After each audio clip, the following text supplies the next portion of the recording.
ഞങ്ങളൊക്കെ തന്നെ ആദ്യം ഞങ്ങളുടെയൊക്കെ തന്നെ പ്രസംഗത്തിലൊക്കെ സിറ്റിംഗ് എം പിയെ ആ പാർട്ടിയുടെ പ്രവർത്തകർ തന്നെ കൈയൊഴിഞ്ഞു എന്ന് പറഞ്ഞിരുന്നു.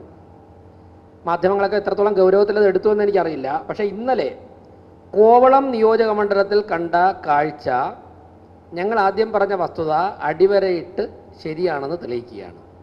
30,000-ൽ കൂടുതൽ വോട്ട് നൽകിയ ജനങ്ങൾ, ആ പാർട്ടിയുടെ പ്രവർത്തകർ ഏതു തരത്തിലാണ് ബാലരാമപുരത്ത് പ്രതികരിച്ചത് എന്ന് കാര്യം വ്യക്തമാണ്.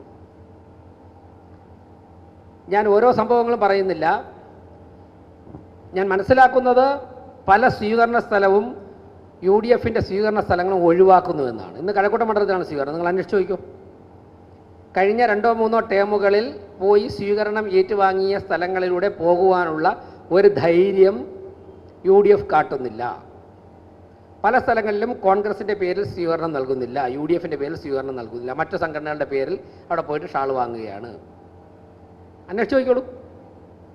അപ്പോൾ UDF സ്ഥാനാർത്ഥിയെ പ്രവർത്തകർ തന്നെ എന്തുകൊണ്ട് കൈയൊഴിഞ്ഞു?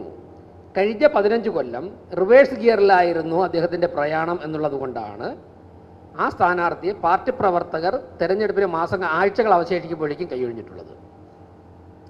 ഇവിടെ കാണുന്ന അപകടകരമായ മറ്റൊരു കാര്യം, UDF സ്ഥാനാർത്ഥിക്ക് വിജയസാധ്യത കുറവാണ് എന്ന് മനസ്സിലാക്കിക്കൊണ്ട് കോൺഗ്രസിനുള്ളിൽ UDFിനുള്ളിൽ ഒക്കെയുള്ള ചില നേതാക്കന്മാർ ചേർന്നുകൊണ്ട് UDFൻ്റെ ന്യൂനപക്ഷ വോട്ടുകൾ LDFിലേക്ക് മറിച്ചു കൊടുക്കുവാനുള്ള ഒരു ഗൂഢാലോചന അതിനകത്ത് സജീവമായിട്ടുണ്ട്.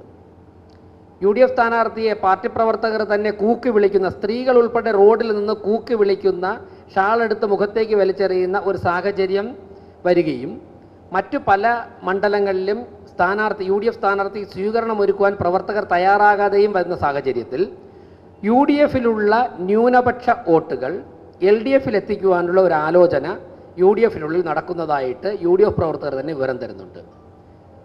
വളരെ ആസൂത്രിതമായിട്ടുള്ള നീക്കങ്ങളാണ് തിരുവനന്തപുരത്തെ വികസനത്തെ തടസ്സപ്പെടുത്തുവാൻ വേണ്ടി നടത്തുന്നത്. തീർച്ചയായിട്ടും ന്യൂനപക്ഷ സമൂഹത്തിൽപ്പെട്ടവരും സമൂഹത്തിൻ്റെ വിവിധ ഭാഗങ്ങളിൽ, വ്യത്യസ്ത ഭാഗങ്ങളിൽപ്പെട്ടവരും തെരഞ്ഞെടുപ്പിന് 2-3 ആഴ്ച ശേഷിക്കുന്ന ഈ സമയത്ത് NDA സ്ഥാനാർത്ഥിക്കും നരേന്ദ്രമോദിക്കും നൽകുന്ന പിന്തുണയിൽ ഞങ്ങൾ അങ്ങേയറ്റ ആത്മവിശ്വാസമുള്ളവരാണ്. ഞങ്ങൾ ശക്തമായിട്ട് മുന്നോട്ട് പോകും. അനാവശ്യമായിട്ടുള്ള വിവാദങ്ങളും അനാവശ്യമായിട്ടുള്ള ആരോപണങ്ങളും ഉന്നയിച്ചു കഴിഞ്ഞാൽ, തെളിവില്ലാത്ത ആരോപണങ്ങൾ ഉന്നയിച്ചു കഴിഞ്ഞാൽ ശക്തമായിട്ട് NDA നിയമ നടപടികൾ സ്വീകരിക്കും.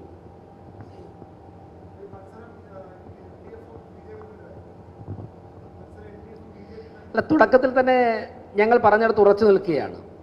ഇപ്പോഴും മത്സരം ത്രികോണ മത്സരം എന്നുള്ള നിലയിലാണ് ഞങ്ങൾ വിലയിരുത്തുന്നത്. പക്ഷേ UDFൻ്റെ ഉള്ളിൽ ഒരാലോചന നടക്കുന്നത്, UDF സ്ഥാനാർത്ഥിക്ക് പോകുന്ന സ്ഥലത്തു നിന്നൊക്കെ കിട്ടുന്ന സ്വീകരണം കണ്ടപ്പോഴേക്കും അവർക്ക് തന്നെ വിജയസാധ്യത കുറവാണെന്ന് തോന്നുന്ന സാഹചര്യത്തിൽ UDFിലുള്ള ന്യൂനപക്ഷ വോട്ടുകൾ LDFിൽ എത്തിക്കുവാനുള്ള ഒരു ആലോചന നടക്കുന്നുണ്ട്. അത് പ്രാവർത്തികമാക്കി തുടങ്ങിയെന്ന് ഞാൻ പറയുന്നില്ല. ഒരു ആലോചന നടക്കുന്നതായിട്ട് UDF പ്രവർത്തകർ തന്നെ പരാതി പറയുന്നുണ്ട്.